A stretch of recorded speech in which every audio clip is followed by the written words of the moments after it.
मोदी ने आज रेलवे की 85,000 करोड़ रुपए की परियोजना का उद्घाटन और शिलान्यास किया।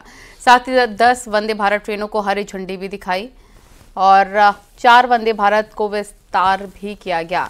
बात यूपी के करें तो यूपी को पटना, लखनऊ, देहरादून, लखनऊ वंदे भारत और रांची, वाराणसी वंदे भारत मिली है। साथ ही गोरखपुर, लखनऊ वंदे भारत प्रयागराज तक जाएगी। इस कार्यक्रम का उद्घाटन अहमदाबाद से पीएम मोदी ने किया। कार्यक्रम में सीएम योगी लखनऊ से और उत्तराखंड सीएम धामी देहरादून से वर्चुअली जुड़े थे। अपने संबोधन में पीएम मोदी ने कहा कि हमारी सरकार ने रेलवे को नर्क से निकालकर बेहतर बनाया है। लोगों को अब रेलवे में बेहतर सुविधाएं मिल रही हैं।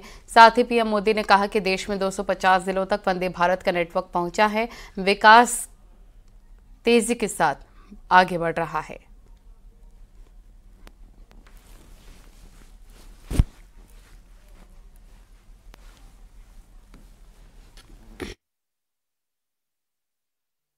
भारतीय रेल को उस नर्क जैसी स्थिति से बाहर निकालने के लिए जो इच्छा शक्ति चाहिए थी, वो इच्छा शक्ति हमारी सरकार ने दिखाई है। अब रेलवे का विकास सरकार की सर्वोच्च प्राथमिकताओं में से एक है। हमने 10 वर्षों में औसत रेल बजट को 2014 से पहले की तुलना में 6 गुना ज्यादा बढ़ाया है। और मैं आज देश को ये गारंटी दे रहा हूं कि अगले 5 साल में वो भारतीय रेल का ऐसा कायाकल्प होते देखेंगे जिसकी उन्होंने कल्पना भी नहीं की होगी। आज का ये दिन इसी इच्छा शक्ति का जीता जागता सबूत है। देश का नौजवान तय करेगा उसको कैसा देश चाहिए, कैसी रेल चाहिए। ये 10 साल का काम अभी तो ट्रेलर है, मुझे तो और आगे जाना है। मैं इन परियोजनाओं के लिए देशवासियों को बधाई देता हूं और मैं मेरे नौजवान साथियों से कहना चाहता हूं, भारत एक युवा देश है। बहुत बड़ी तादाद में युवा रहते हैं देश में। मैं खास तौर पर मेरे युवा साथियों से कहना चाहता हूं,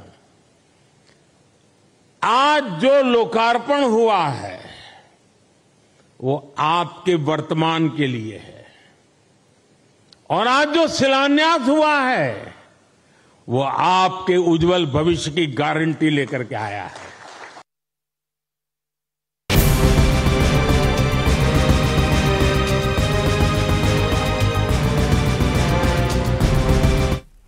पूरे देश में नागरिकता संशोधन अधिनियम यानी कि यूसीसी लागू हो गया है। केंद्र सरकार ने कल इसकी अधिसूचना जारी कर दी। सीए का नोटिफिकेशन जारी होने के बाद यूपी में पुलिस काफी अलर्ट नजर आ रही है।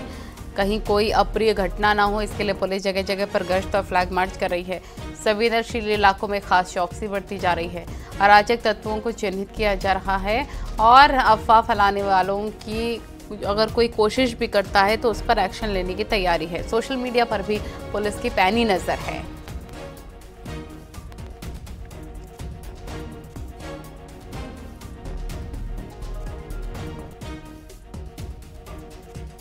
तो देश में सीएए लागू हो गया है। देहरादून में हमारी संवाददाता भारती ने लोगों से बातचीत की और जानने की कोशिश की कि लोग इस पर क्या सोच रहे हैं। लागू हो गया है, कैसे देखते हैं, आपका फर्स्ट रिएक्शन क्या है? मैम बड़ा पॉजिटिव इसका मेरी तरफ से रहेगा, क्योंकि ये हिस्टोरिकल रॉन्ग था जो मोदी जी ने, हमारे प्रधानमंत्री जी, आदरणीय प्रधानमंत्री जी, उन्होंने करेक्ट करने की कोशिश करी गई है। लंबा इंतजार करना पड़ा इसके लिए? मैम बहुत लंबा है, जिनके साथ बीती है तो 70-75 साल से ये सिलसिला चला आ रहा है, जिसको अब विराम मिलने की शायद उम्मीद है। मैम आप मुझे बताइए, आप क्या समझती हैं? हाँ बिल्कुल, मैं तो यही समझती हूँ। सीएए बहुत लेट हो चुका है, जो कि आना चाहिए था पहले भी। अभी पहले तो मैं मोदी जी को धन्यवाद बोलूंगी इस चीज के लिए, क्योंकि जितनी भी अब डेवलपमेंट हमारे देश में हो रही है वो सब उन्हीं की वजह से है, क्योंकि वो ना होते तो ये हो ही नहीं सकता था। तो ठीक है, जो आ गया सो आ गया, बट और ज्यादा की कोई गुंजाइश है नहीं। हाँ, परसिक्यूशन होता है, लोग जाते हैं, यूरोप जाते हैं, जाते हैं। ऐसे वो चाहे कि हमें इंडिया आना है तो उनको इंडिया में नहीं आने दिया जाएगा। उनकी वो अपनी चॉइस है, वो उनकी अपनी चॉइस है, वो अपनी चॉइस से ही बाहर गए थे। अब उनके साथ बाहर जाती हो रही है तो इट वॉज जो भी गए थे, बाहर कोई नहीं गया, बाहर गए नहीं थे, वो किसी वजह से आ नहीं पाए थे। डिवाइड हो गई कंट्री 2 हिस्से में, वो बाहर का कोई कहीं भी चले गया होगा, उसको उधर ही रहने दो। कोई कहीं, फिर वही बात है, अभी वो पाकिस्तान में है ना। पाकिस्तान गए नहीं है, हाँ, पाकिस्तान बन गया। हाँ, तो ठीक है, तो पाकिस्तान बन गया, इसका मतलब ये नहीं है कि कोई यहाँ से वहाँ गया था। कोई बात नहीं, उनको इधर अब कोई लॉजिक नहीं है लाने का। अगर उनका परसिक्यूशन होता है रिलीजियस बेसिस पे तो भी कोई लॉजिक नहीं। आगे आए जी क्या कहना चाहते हैं? बताइए, अगर बच्चे बाहर पढ़ने जा रहे हैं तो हम उनको क्या कहेंगे, वो बाहर के हो गए या वो हमारे देश के, वो हमारे देश के, या वो अगर उनके साथ रिलीजियस परसिक्यूशन होता है तो वो कहाँ जाएंगे? आप ही बताइए। ऐसा है, हिंदुस्तान नहीं आएंगे लेकिन और कहीं भी जाएं। ऐसा है, मेरा तो ये मानना है, बस ये मेरा चॉइस है, ये मेरा सोचना है। हमें बाहर के लोगों से क्या लेना देना, जो बाहर हैं, जो हैं सो हैं, छुट्टी। अब हम अपने पड़ोस में अगर कोई पीट रहा हो किसी को, हम ये आपकी फैमिली के लिए भी बेटर करता है क्या? आपकी फैमिली से, आपके परिवार से अगर कोई बाहर है और वो बाहर शिफ्ट हो गया तो आप उसके लिए यही कहेंगे? यहाँ की हिंदू कम्युनिटी कोई दर्द नहीं होता। यहाँ की एक कम्युनिटी है जो बाहर के रोहिंग्यास को उत्पीड़न होता है, फिलिस्तीन पे उत्पीड़न होता है, तो उनको यहाँ दर्द होता है। नहीं, वो रोहिंग्या को भी हटाना चाहिए, बट हमें ये माना कि दूसरे, मैं जिसे कहते हैं ना कि दूसरे के मामले में ज्यादा हस्तक्षेप करने, ये बेसिकली कॉस्मेटिक चीजें हैं, सिर्फ क्या कहते हैं इमोशन और सेंटिमेंट्स को आउटरेज करने का, दैट्स इट। बाकी और कोई लॉजिक नहीं है। सभी फैमिली से बच्चे, फैमिली मेंबर्स बाहर हैं हमारे, तो अगर इनकी सुने तो क्या उनको हम बाहर छोड़ दें? यहाँ पर सुन रहे हैं लोगों के मिक्स्ड रिएक्शंस यहाँ पर देखने को मिल रहे हैं CAA को लेकर, और कुछ लोग इससे सहमत है, फैसले को बहुत अच्छा बता रहे हैं, लेकिन कुछ लोगों का ये मानना है कि फैसला सही नहीं है। कैमरा पर्सन संदीप नेगी के साथ न्यूज 18 के लिए देहरादून से भारती सकलानी उनियाल।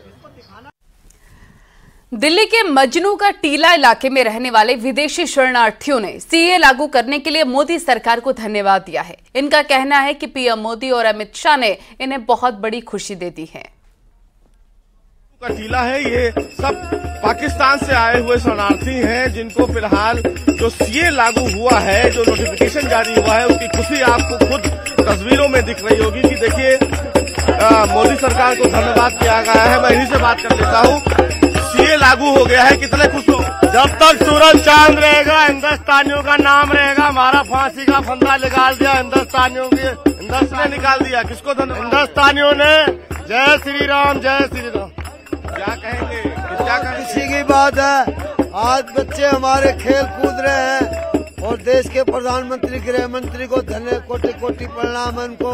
हम तो भावना से उनको कह रहे परमात्मा उनकी और आयु बढ़ाए, और आयु उनकी बढ़े। तो हमारे जीवन में, हमने तो जीवन में पहली बार देखे देश के प्रधानमंत्री जो भारत के। प्रधान जी क्या कहेंगे? एक लंबा संघर्ष था, पाकिस्तान के जो जीवन था वो कैसा रहा, और अब हिंदुस्तान की तस्वीर कैसी रही?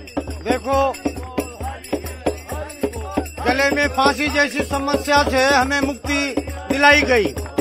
अमित शाह और मोदी जी ने हमारे पीड़ा, इन शरणार्थी परिवारों की पीड़ा का दर्द सुना और देखा, और उन्होंने अफगानिस्तान, पाकिस्तान, बांग्लादेश से आए हुए इन पीड़ाओं का दर्द सुना और उन्होंने हमारे लिए एक न्याय किया।